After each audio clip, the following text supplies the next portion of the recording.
देश के लोगों का अपमान करते रहना एक कांग्रेस के स्वभाव में पड़ा हुआ है, उनके संस्कारों में पड़ा हुआ है। कांग्रेस ने बीते दिनों राष्ट्रपति जी का अपमान किया। चुनाव के बाद जिस प्रकार से हमारे राष्ट्रपति जी के लिए शब्द कहे गए हैं, शर्मिंदगी महसूस होती है कि ये कैसे लोग हैं। भारत के राष्ट्रपति के लिए क्या बोल रहे हैं लोग। आदरणीय सभापति जी, कल लोकसभा में भी राष्ट्रपति जी के अभिभाषण पर चर्चा नहीं हो पाई। ये राष्ट्रपति पद, उसका घोर अपमान किया है। उनको संविधान शब्द मुंह में बोलने की अधिकार नहीं रहता है। जो लोग गरीबी से निकली हुई एक महिला, आदिवासी परिवार से आई हुई एक महिला,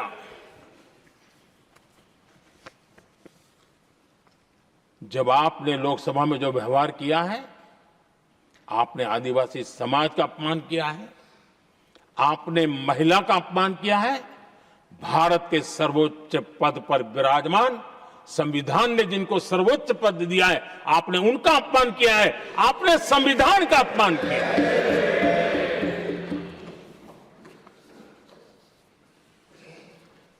आदरणीय सभापति जी, उनको कुछ भी लगता हो, कांग्रेस को ये गुनाह Honorable members, it is now 6 p.m. If the House agrees, we may sit beyond 6 p.m. till disposal of the motion of thanks and the presidential address. Do I have the leave of the House to extend the sitting beyond 6 p.m.? Yes. Thank you. आदरणीय सभापति जी, समय बढ़ाने के लिए मैं आपका और सदन का बहुत आभार व्यक्त करता हूं।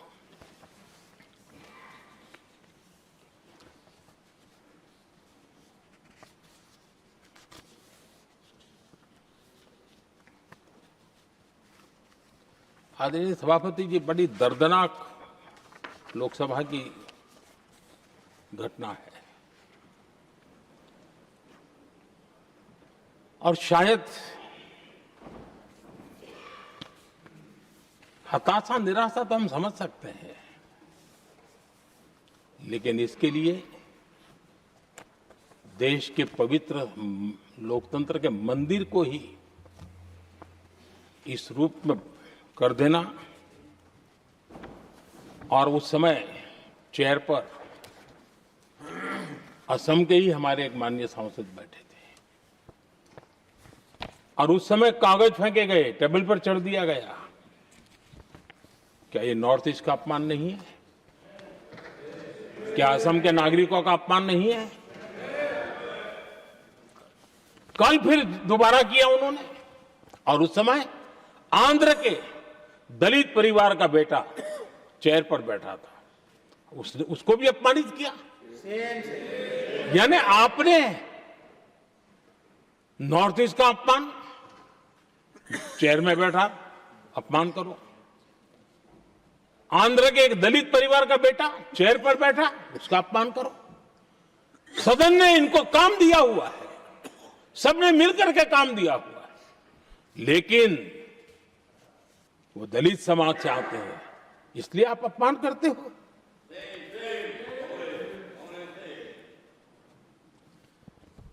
और ऐसा लगता है कांग्रेस के लोगों को असम की जनता के प्रति बड़ी नफरत है। उनको लगता है कि उसकी जनता ने उनका साथ छोड़ दिया, मतलब उनके दुश्मन हो गए। क्या कभी लोकतंत्र में ऐसे सोचते हैं क्या? मुझे तो तब बहुत पीड़ा हुई थी जब भारत रत्न भूपेन हजारिका जी, जो कि इस देश के बहुत ही सम्मानीय व्यक्तित्व है जी, आज भी घर घर में उनको स्मरण करते हैं लोग। उनके प्रति जो भक्ति का भाव है, आप कल्पना नहीं कर सकते। लेकिन उनको इसकी भी कोई परवाह नहीं है। और जिस प्रकार से, और हमारा सौभाग्य था कि हमने भूपेन हजारिका जी के देश के लिए जो उनका योगदान था, नॉर्थ ईस्ट जैसे इलाके से पूरे देश को अपने वाणी से, अपने विचारों से, अपनी अभिव्यक्ति से बांध के रखा था। हमने भारत रत्न देने का निर्णय किया, इस पर भी इनको ऐतराज। और मैं तो हैरान हूं, खड़गे जी अगर होते तो मैं उनकी हाजिरी में कहता ही है, इन्होंने जिस प्रकार से बोला ना भारत रत्न के बाद, वो वीडियो पर उनका चेहरा देखेंगे ना, आपको लगा रहे ये ऐसे लोग हैं, ऐसा व्यवहार करते हैं। और ये कहा, अरे ये तो एक सिंगर थे। मैं समझता हूं कि एक किसी का भी अपमान करने में कभी भी पीछे नहीं रहते हैं। उन्होंने भूपेन हजारिका जी को भारत रत्न दिया, उसका भी विरोध किया। ये पूरे असम का विरोध है, पूरे देश के कला प्रेमियों का विरोध है। और मुझे पक्का विश्वास है, असम कभी भी इस अपमान को भूलने वाला नहीं है।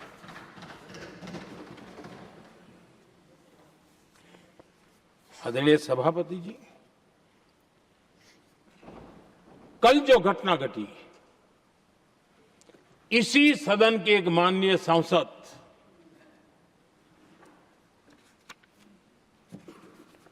कांग्रेस के शातिर दिमाग जिनका है, ऐसे एक युवराज ने उनको गद्दार कह दिया।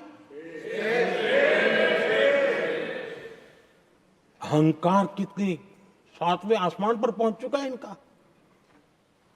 और कांग्रेस को छोड़कर के कितने ही लोग निकले हैं, कांग्रेस के कितने टुकड़े हुए हैं, कई लोग दूसरे दलों में गए हैं, लेकिन औरों को तो किसी को गद्दार नहीं कहा उन्होंने। लेकिन कल सांसद को गद्दार इसलिए कहा क्योंकि वो सिख थे। ये सिखों का अपमान था, एक गुरुओं का अपमान था।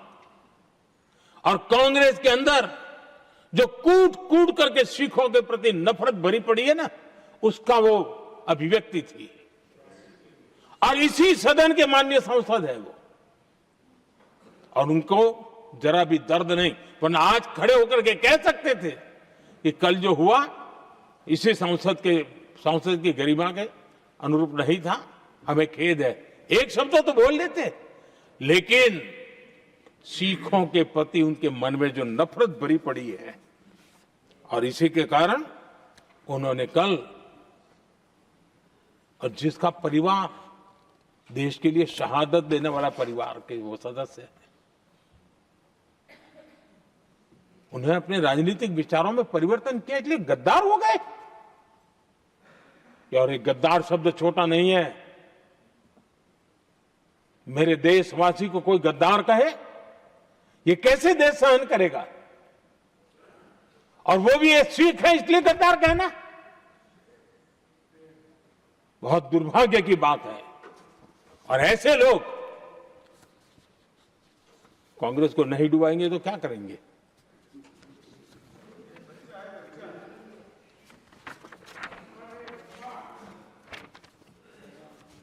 आदरणीय सभापति जी, एक तरफ ये दृश्य है और दूसरी तरफ हमारे सदानंद जी मास्टर का दृश्य है।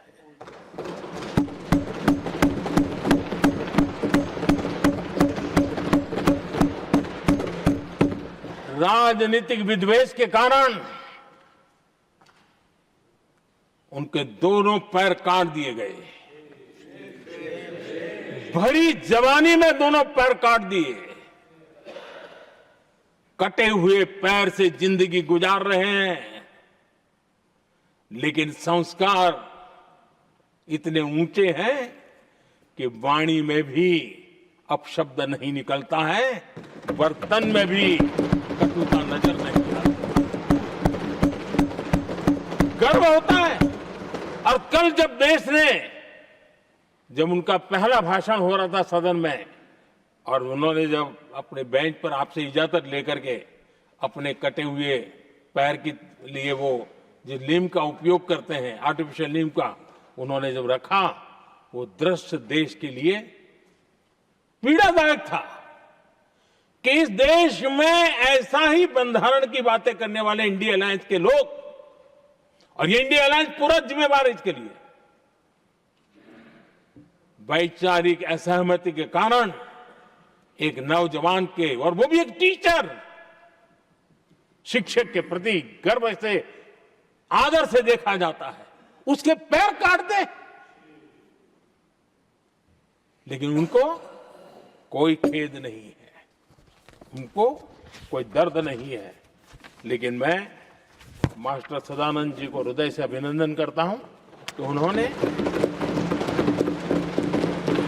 जिस प्रकार से इतनी भयानक हमले के बाद भी देश की सेवा का अपना व्रत जारी रखा और आज देश की नीति निर्धारण में अंदर अपना योगदान दे रहे हैं।